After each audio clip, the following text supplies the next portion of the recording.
session, accumulation by appropriation.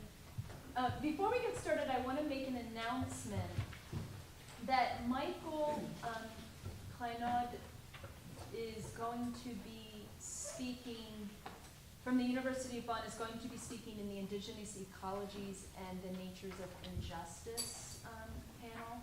So his talk has been moved to the other panel. And let's get started. So our first speaker is Ericka Beckman from University of Pennsylvania. Her talk is entitled The Ghost. The Landowner's Ghost. The Landowner's Ghost, Appropriation and Financialization in Contemporary Latin American Fiction. So no PowerPoint for me. I'm just going to read a very short text. Okay? So this paper forms part of a larger project on Latin American literary representations of uneven capitalist transitions in the countryside. And this is a literature rooted in appropriation, for the most part, rather than proletarianization. For this reason, it is often recognized as feudal, right? And against dominant interpretations of Latin American rural literature as being about feudalism rather than capitalism, I aim to reperiodize this corpus within a wider history of global capitalism. So to give you an example of the kind of wide-scheme periodization I'm working with, the crisis of export-led modernization in the 1920s and 1930s, the rise of import substitution industrialization in the 1940s and 1950s, land reform programs in the 1960s and 1970s, and the reversal of land reform and the transition to mechanized and fully capitalist agriculture under contemporary neoliberalism. What I will present today flows from two observations. First, while Latin American literature is firmly tied to the hacienda or latifundio until the boom of the 1960s, and through the boom actually, after that period, the rural and rural social institutions in Latin American literature wane as literature becomes increasingly urban. No longer do we have a key cast of characters that revolve around the landowner and the peon and patriarchal relations. And yet, this is the second point, echoes of earlier periods of agrarian modernity continue to reverberate within texts, in which you have, for example, campesinos who become surplus populations under NAFTA and turn to narco-trafficking, for example, or, as I'll discuss today, former landowning oligarchs who leave agricultural production to become financiers. And just a word on the historical character of landowners in Latin America, and I know I'm sweeping with a really wide brush right here. I can attenuate a little bit, or specify a little bit in Q&A, to appreciate their return in Latin American literature. So historians generally agree that landowning oligarchies were dominant in Latin America from the 1870s to the 1930s, then waned in the national industrial period, except in places where there was little industrialization, and were finally broken by rounds of land reform and revolution in the mid-20th century. And yet, in the fiction I examine here, it is precisely these defeated old guard elites who function as harbingers of a new model of financial accumulation in the post-revolutionary neoliberal period. As I argue below, fiction's renewed attention to oligarchs, or landowning oligarchs, highlights the restorative nature of neoliberalism as a class project in Latin America. This fiction also points to the salient historical tendencies of landowning classes, predatory, rent-based, extractive, as they reemerge and become dominant once again in the current period. And there's a movement from one form of appropriation to another. And I'm thinking here about the Chilean novelist and economist Arturo Fontaine's 1992 novel, Oír su voz, to hear her voice, a hyper-realist depiction of the deregulated financial sphere created by the Pinochet dictatorship. It's been compared to Thomas Wolfe's Bonfire of the Vanities, but it's populated with former landowners who become financiers. A citation from the novel encapsulates the former landowner's transition under finance-driven accumulation. Alido Toro, the son of a landowner whose estates were expropriated under the Salvador Allende land reforms, rises to prominence again as the owner of a privatized bank in the Pinochet dictatorship, specializing in, among other ventures, high-value agricultural exports, which is of course, one of the salient features of Chilean neoliberal restructuring. The omniscient narrator notes that Alido Toro, quote, never visited his grape arbors or the marine farms where he cultivated salmon and dogfish for export. He preferred to maintain a distance and not let himself become embroiled in the corporeality of those productive processes, which, in the mind of the financier, are only another type of IOU. He liked the object of his passion to assume abstract forms, end quote. The passage points to a process of physical separation and economic abstraction made possible by a specific historical conjuncture: land reform, followed by counter-reform and reprivatization and trade liberalization.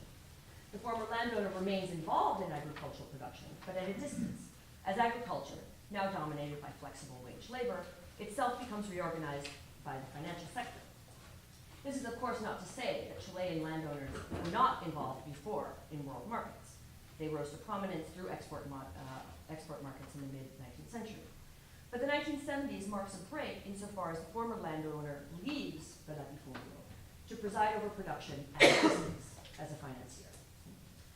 The landowning family at the center of another novel, Laura Restrepo's Delirium, from 2004, which is a novel set in 1980s Bogotá, Colombia, is further removed from agricultural production. This family also leaps into finance in the period of neoliberal restructuring, reaping windfall profits from the privatization of a state television company. Yet, as capitalists, they are drawn to even higher profits in the burgeoning drug trade and become money launderers for Pablo Escobar, using their prestige as landowners to clean, quote unquote, dirty money, as if there was such a thing. Clean money, I mean. Parallel to her family's involvement with Escobar, the oligarchic woman at the center of the novel goes mad, a mystery the novel unravels by way of the drug trade. In this way, the novel insists that the landowning oligarchy, and not just R&Bists like Escobar, is at the center of the quote-unquote delirium of 1980s Colombia. Now, for the rest of the talk, I want to focus on the Salvadoran novelist Horacio Castellanos Moya, La Diabla en el Espejo, or the She-Devil in the Mirror. I'll just call it La Diabla from now on, just from 2000. Up until now, I've only been speaking of the reconfiguration of landowners into financiers on the level of content. And in my discussion of La Diabla, I want to turn to how this transition also becomes relevant on the level of literary form. While the action of the novels mentioned above weave a realist tapestry of characters and class milieux, La Diabla narrows its perspective to a single oligarchic woman, Laura. Paradoxically, this radical narrowing of perspective allows for deep insights into recent Salvadoran history and class reconfiguration.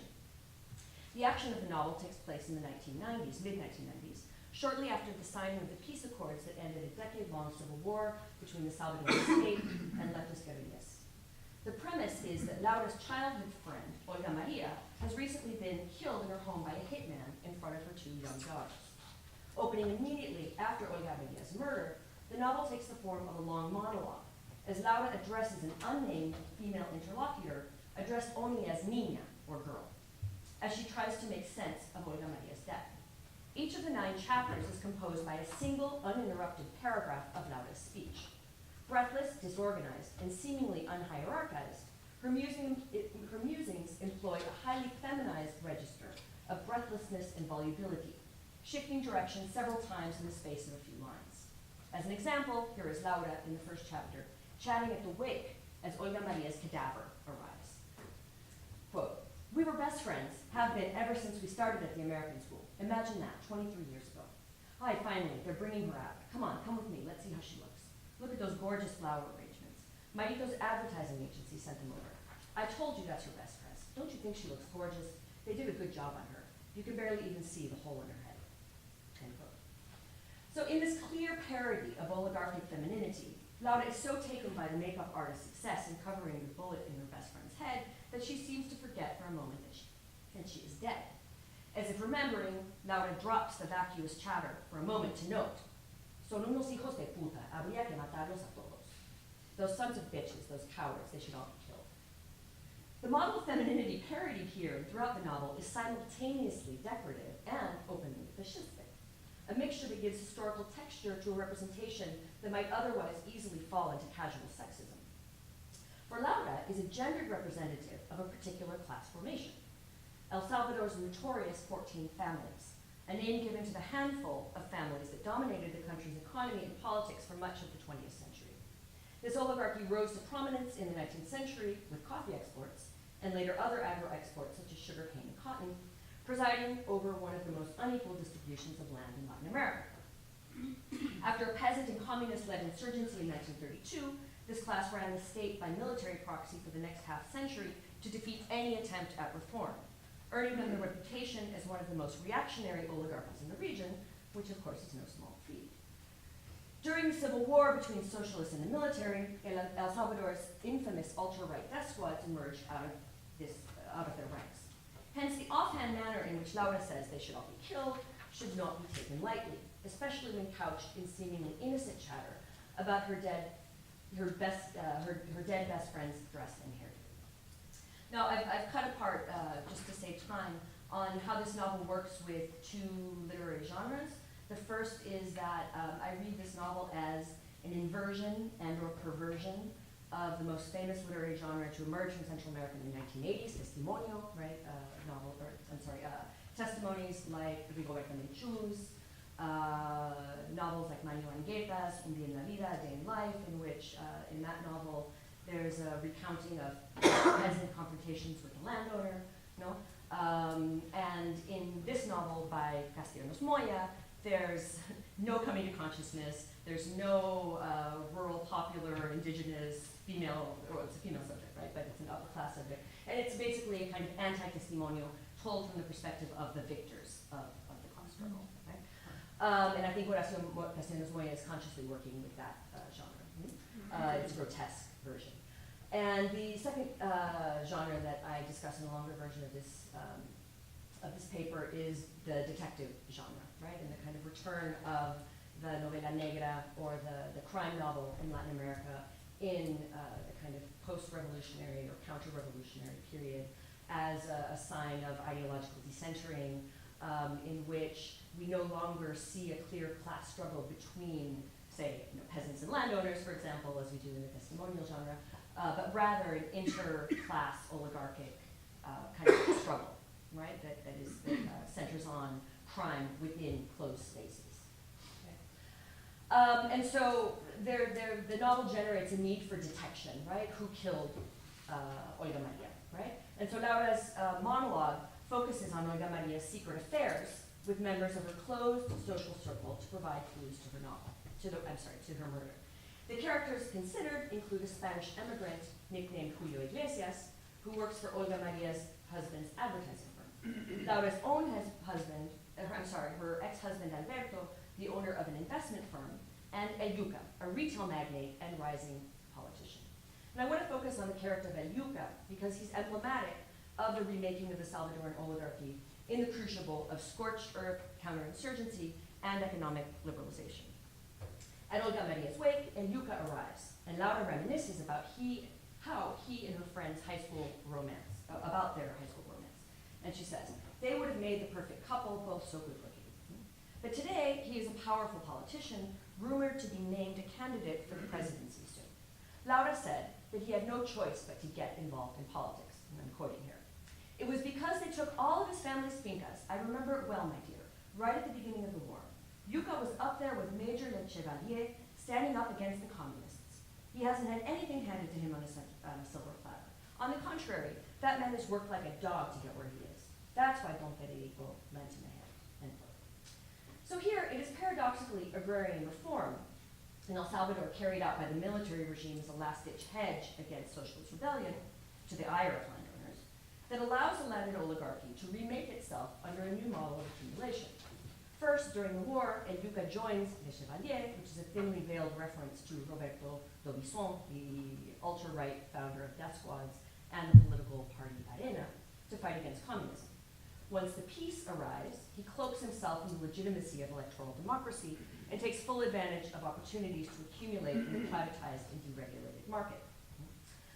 Through Ericka, we can see that the former oligarchy is forced out of its historical role in agro-export production to join the counterinsurgency.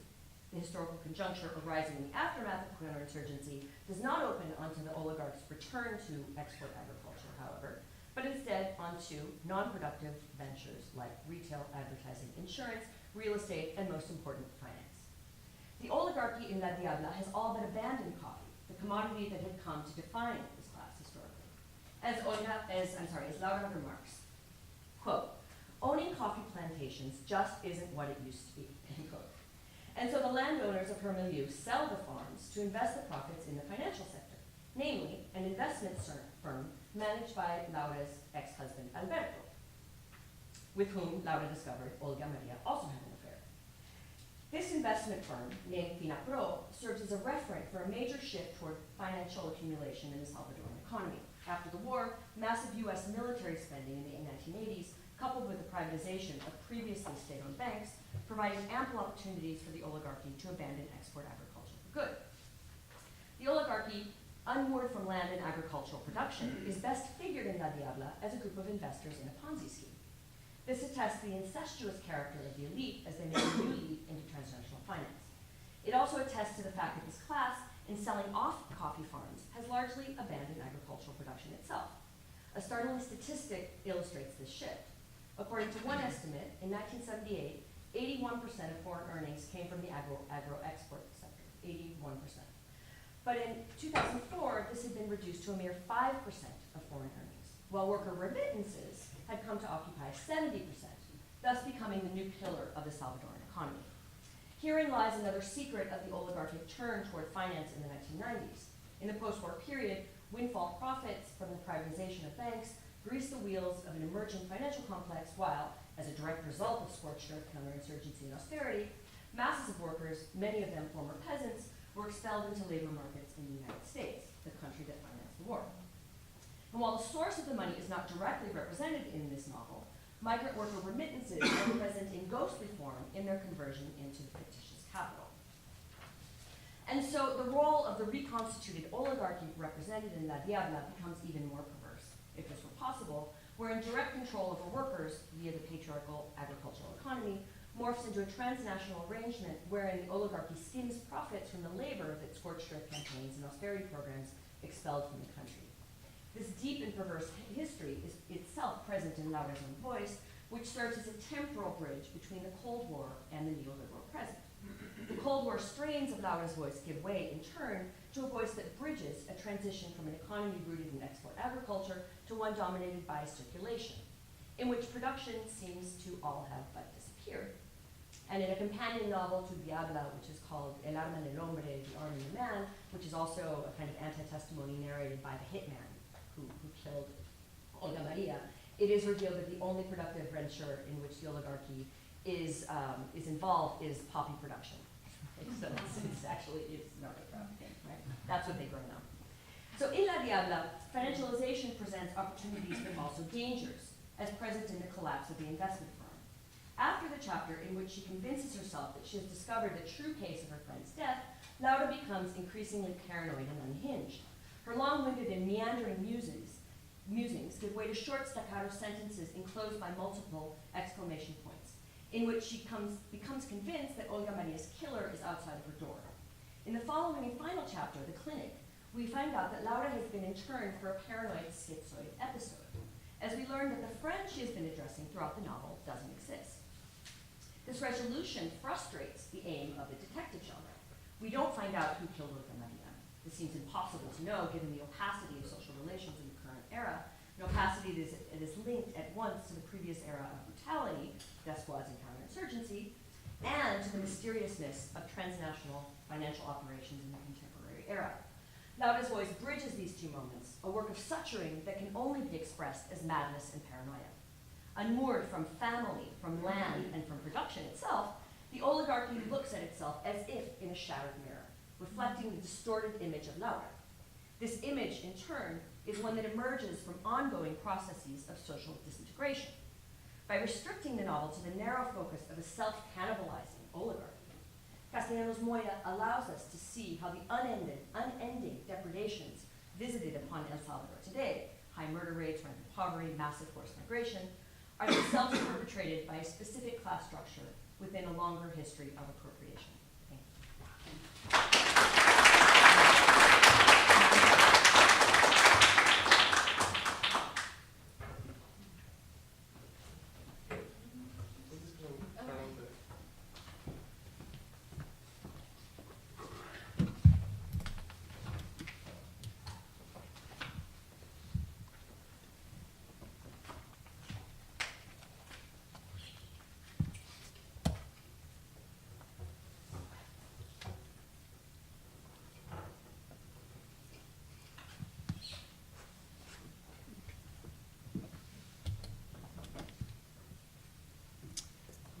I start? I can just put that later. So first of all, thanks everybody for coming. Thanks Jason for creating the conference. I will start with my paper. As soon as the thing comes up, I will try to incorporate it. So this paper is part of a larger project. I started with a preoccupation that since to has become, I would say, less prominent in Marxism at this point, which is what I would call the question of the 20th century, which was the relation between development and underdevelopment. That was a question that, at least for example, in the 1970s, was at the forefront of Marxist thinking. A lot of very prominent books were about that subject. This is anecdotal evidence. I don't have statistics on publications and stuff like that, but I feel that as the years went by, this kind of preoccupation started receding a little bit, and for many reasons. And I'm not criticizing that transition or that change. I would say that one of the reasons is that the world changed in a way, and theory had to adapt, and it's always post-festum, so you adapt after the fact. In any case, I think some people still debate these issues. I don't know what's happening. Yeah, I really need the PowerPoint to show some parts of the paper. So the question then becomes, what is the state of core-periphery relations in the age of global warming, in the age of climate change? What is the nature of those relations, how the nature of those relations change? And for me, the turning point is the 1970s. That's the moment when the big transition in capital, many people discuss it in terms of the rise of neoliberalism, or the transition moment, let's say from 1968, 1967 to 1982, there was the big crisis, the profitability crisis in the core, the oil crisis. Many crises developed during that decade that transformed the nature of what in the past people call core-periphery relations, relations between developed and underdeveloped countries. After that, even that language itself became problematic for many. You don't talk about developed versus